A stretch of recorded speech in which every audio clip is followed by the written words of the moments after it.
And welcome back. Our first conversation this morning is with the mayoral candidate for the People's United Party, and he's representing the twin towns of Santa Elena and San Ignacio. Good morning, Matthew. Hi, Good morning. Pleasant good morning. You're a returning candidate, so to speak, this time around as the mayoral candidate for the twin towns. But for persons who may not know who you are, let's take a moment and perhaps reintroduce yourself to those who know you and introduce yourself for persons who may not be familiar with Matthew Preston. Okay, well, I'm Matthew Preston, a resident of St. Ignacio, Santa Elena, and I grew up my entire life in the Twin Towns. And I first started my education at Kiddie Kinder, then I went to Faith Nazarene Primary School. I went there till Standard 5. Then I went to, actually came to St. Ignatius in Belize City for Standard 6. Then I went to high school, to Mount Carmel High School, Wow, you're all back over in the place, Benke. And then I went to sixth form at Sacred Heart, and I did a little bit at Galen University. Then I was fortunate, my mom was able to send me to FIU, the Florida International University in Miami. And that's where I received my bachelor's in construction management. And my, growing up in St. Ignacio, Santa Elena, it's my home. I never see myself leaving the Twin Towns. Yeah. And Belize, on a whole, the country, it's been my life. I surprise a lot of people when I speak. I feel more comfortable speaking in Creole. Yeah. And all the memories and walking around the town all the time, and you meet a lot of old friends, and you meet people who knew your grandparents or your parents, and they tell you a little bit of stories and how the town used to be. Every summer I used to come to Belize City. I think at the age of 12, I used to work on Bishop Street. I don't know if you guys remember Venus and the photo lab. Yeah, so I used to come and help, process the photos, deliver them. So it's been a nice experience, learning Belize City, then, San Ignacio, Santa Elena, being Belize City being this huge city versus the Twin Towns. Yeah. And, swimming in the river. And I know you guys don't have that here in Belize City, but friends and family would say they used to always go from Belize and go to San Ignacio, Santa Elena, go swimming at the river. And What brought you to electoral politics? ever since growing up, I had the aspirations. And I grew up doing a lot of community service with different NGOs. And I always said, I believe we can do more by having, a partnership with NGOs and also in the local government.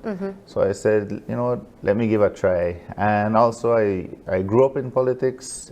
My mom used to campaign and I used to be out there with her. I used to be out there with my uncle. I led one of his campaigns in 2015. And, I was hearing the different speeches from the different leaders throughout the past, I would say 30, I'm 36, so the past 30 years that I can recall. So you hear great leaders from Said Musa, George Price, Johnny Briseño, and stuff like that. Yeah. So you got your first taste of politics in the last term as a counselor, yes? Yeah. I want to ask you what that experience was like in the last 3 years as a counselor. Well, it was a learning process. All of us were new to it, and within the first 3 months, we learned the Town Council Act in depth, and we were able to do a lot for St. Ignacio and Santa Elena, and we believe that we could have done more. And the experience, I've learned a lot. Now I know how the whole town council process works.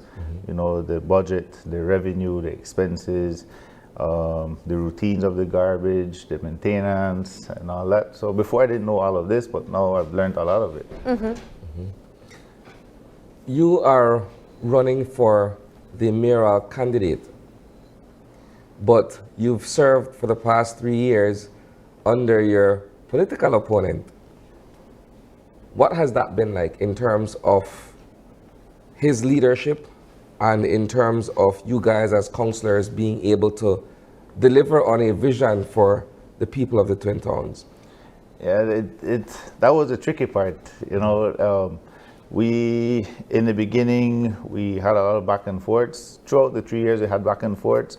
And a lot of it, I believe, had to do with the different political backgrounds, you know, the mayor being from the Red Party and and my team coming from the Blue Party. He had his visions, what he wanted, and we had our visions, and I think those used to contradict one another. So I think having a solid slate definitely would be the best options for St. Ignacio and Santa Elena. So how would you respond then to the argument that I would put forward to say, well, look, politics ends when the last ballot is counted and you get in and I get in. We're probably not of the same background, but we have a mandate to serve the people who elected us. How do you look at that? Well, that is true. After elections, politics should end because at the end of the day, you have to deal with the mandate of the people of St. Ignacio Santa Elena. And we did so to the most part, I would say, but we still had that little conflict because we felt that we wanted to bring more accountability and transparency to the council, which we believe, being a resident at the time, we weren't seeing what were the income or what were the expenses of the town council. And after being elected in 2021, we demanded, and we were able to have a lot of our meetings streamed live on Facebook, and we posted some of our profits and loss, which were statements were posted online, which we would have loved to see more of that, and also have better communication with the public, which I believe we can always do much more and do better in that sense. So I would say that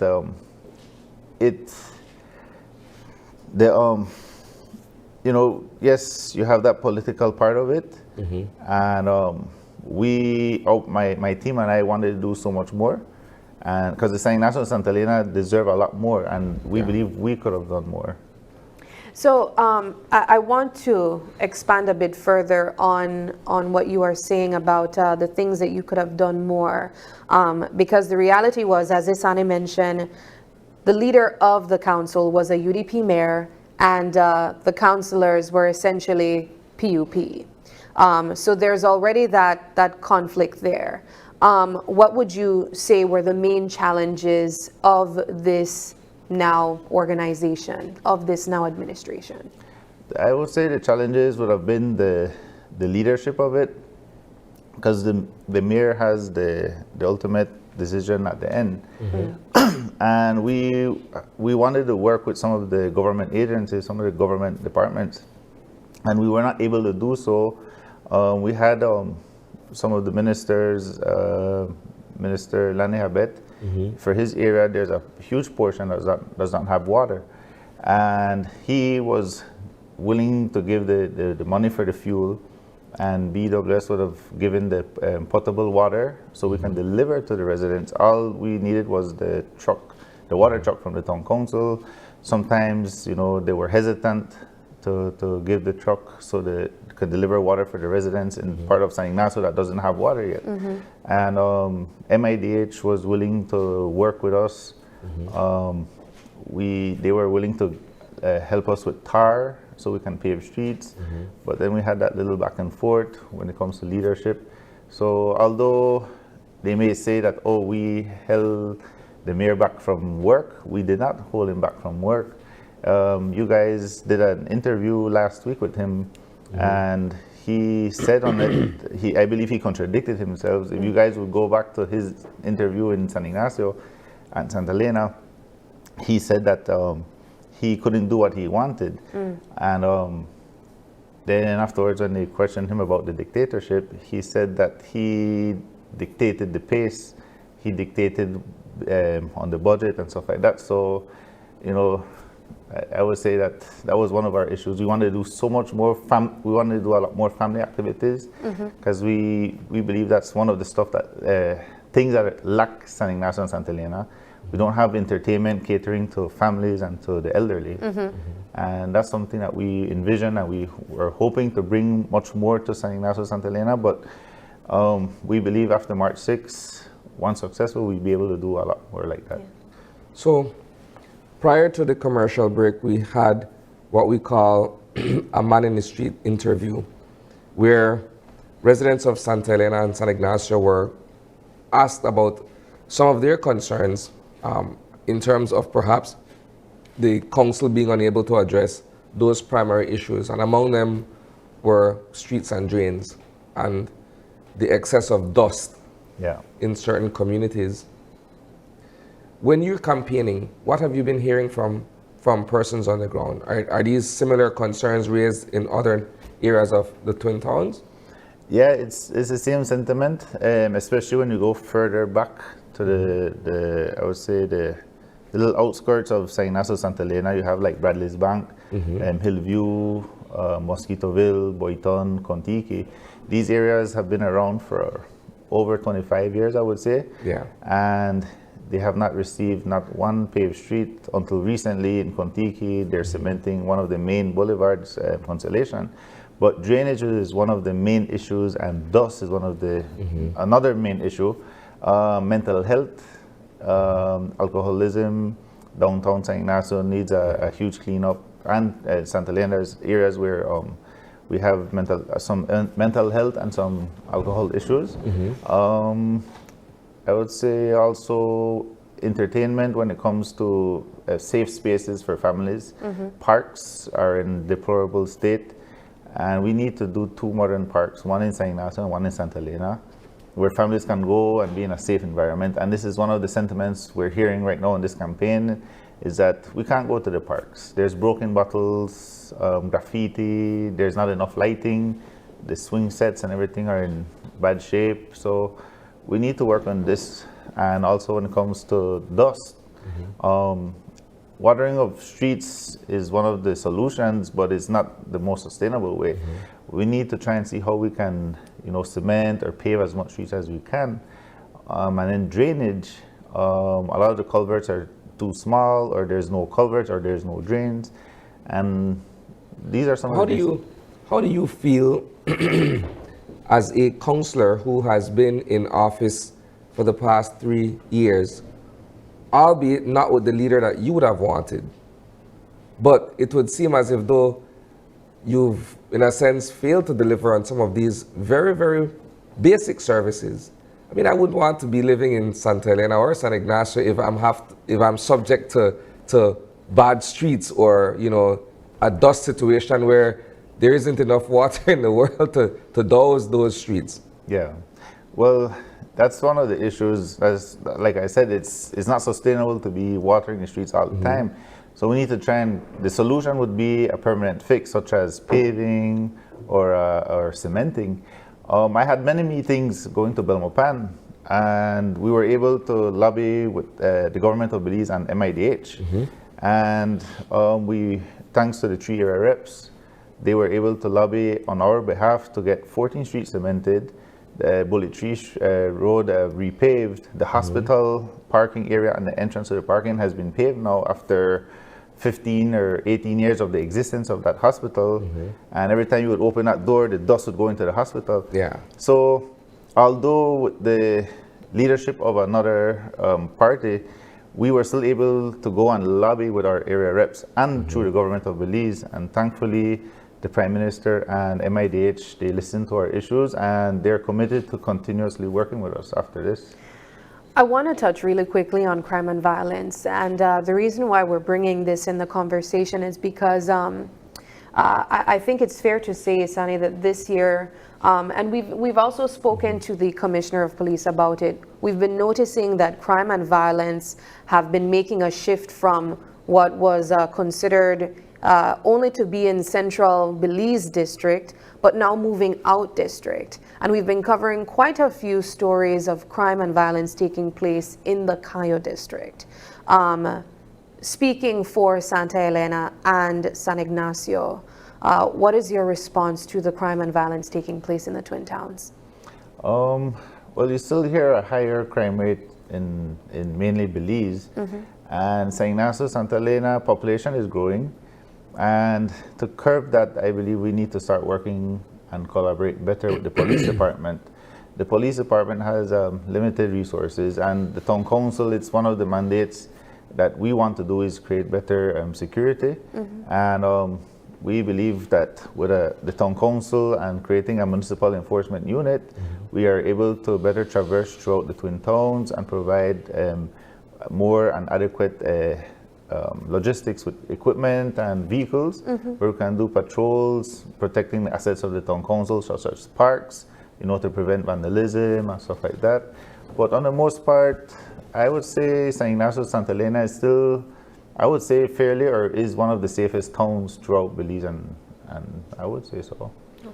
How do you view economic development in the Twin Towns? I mean, there's always a need for more jobs, perhaps more businesses to open up small and medium enterprises and so forth. What are your views on that? Well, that's a great question.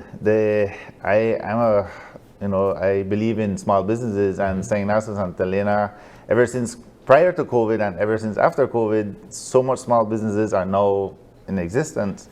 So you can say there was pros and cons to COVID. And I love my made in Belize products, but we also have made in San Ignacio and Santa Elena products. And we have jam makers, we have plantain chips makers, we have granola. There's a huge list, then jerky, beef jerky, and so forth.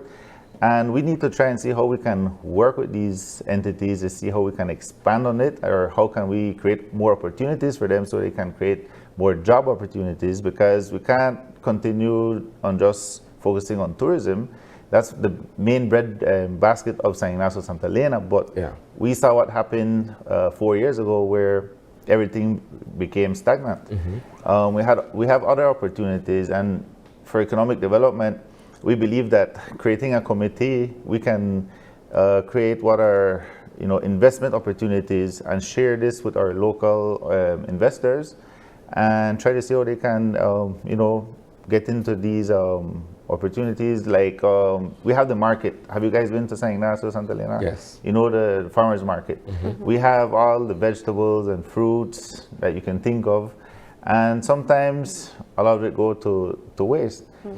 And what about a canning factory for San Ignacio, Santa Elena? That's another business opportunity. So we need to showcase what San Ignacio and Santa Elena has to offer.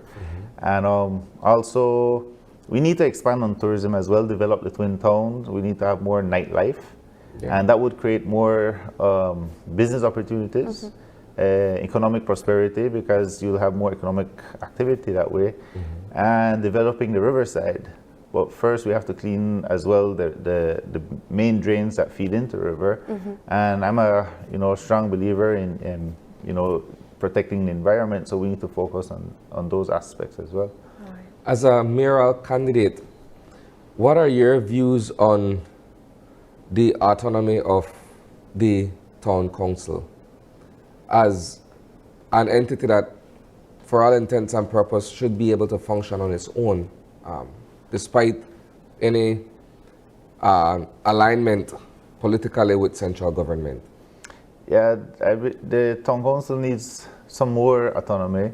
For example, the tourism tax, it's 9%, and that's collected by BTB.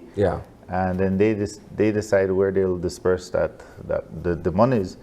And it would be nice to know, how much of that we can bring back to the Twin Towns. They do some work, and some work are actually coming very soon to the Twin Towns, and I can't announce it as yet, but it'll be announced shortly. And the taxes, a lot of people say we pay our sales tax at the stores, and it goes to the central government and stuff like that. The government gives back a percentage to the Twin Towns, but it's not enough.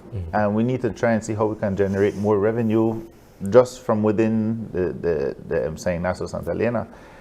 That's been one of the struggles, is the tax collection.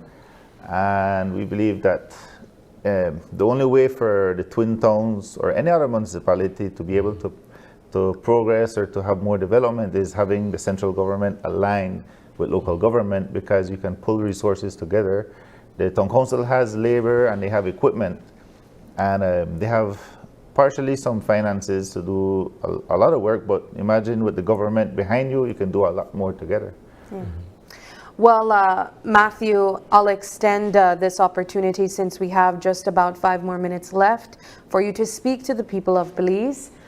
Speak to your people in Santa Elena and San Ignacio, though, specifically, because we know they're tuning in, and let them know why they should vote you and your team for mayor this municipal election. Thank you. Well, good morning, Belize, and good morning, San Ignacio, Santa Elena. And well, you know, the host, thank you guys for hosting us and giving us this opportunity.